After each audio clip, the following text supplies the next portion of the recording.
Today, we're taking a look at a critical development in Nigeria's tax landscape, specifically focusing on how foreign companies are outpacing local businesses in tax payment. And this is largely due to the weak Naira. Foreign firms operating in Nigeria are paying more in taxes than their local counterparts, thanks to the boosts that they are getting from a depreciating Naira. With Nigerian currency weakening against the dollar, foreign companies are benefiting from the exchange rates.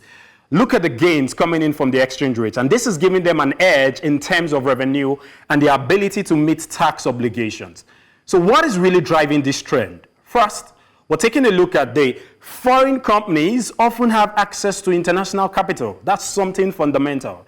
And it's allowing them to absorb currency shocks, which is much more effective, and these currency shocks, if you look at it, it's more effective than local businesses, because this currency shocks is really affecting the local businesses across the length and breadth of Nigeria. Secondly, these companies typically report earnings in stronger currency. And these stronger currencies, the likes of the US dollar, the pounds, these companies are literally reporting their currencies in foreign currencies, which translates to higher revenues when converted to Naira. And so some key highlights that you need to understand about these particular issues is the fact that the foreign companies are now contributing more taxes than local businesses. And this is benefiting, it's benefiting them because of the weak Naira that we have, our currency devaluation.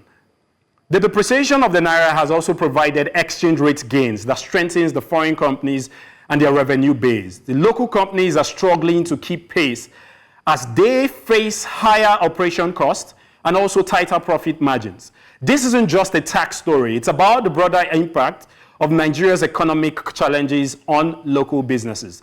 The Naira's weaknesses also put a lot of pressure on local companies, many of which don't even have the same financial flexibility as their foreign counterparts.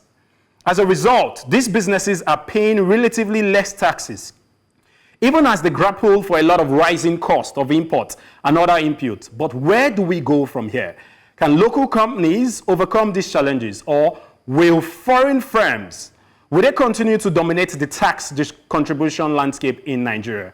I think one thing that will answer this is time. Time will tell. But this trend highlights the need for stronger local support mechanisms to help Nigerian businesses thrive in tough economic environment.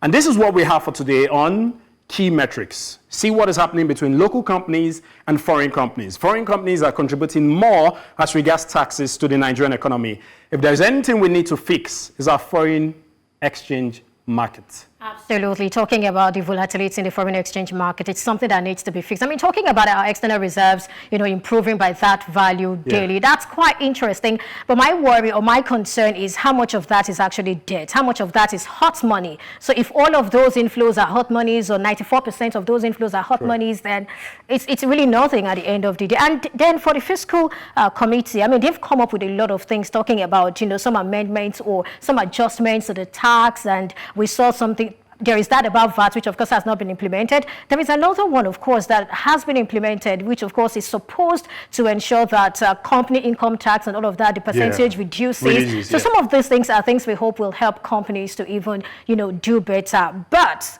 cost of production is on the high side. On the high side. Especially the manufacturing sector. It's so high. So difficult for them to even compete. If you even say you want to reduce your OPEX, how would you? Because if you increase your costs, if you increase the price of your products, you can't put it Consumers don't have money in their wallets. Consumers do not even have enough money in their wallets. So we just have to go. Thank you so much. Well, that's it for today on Market Pulse. Many thanks for being a part of this. I am Perpetua Fasome Peter. And I'm Frank Fagba.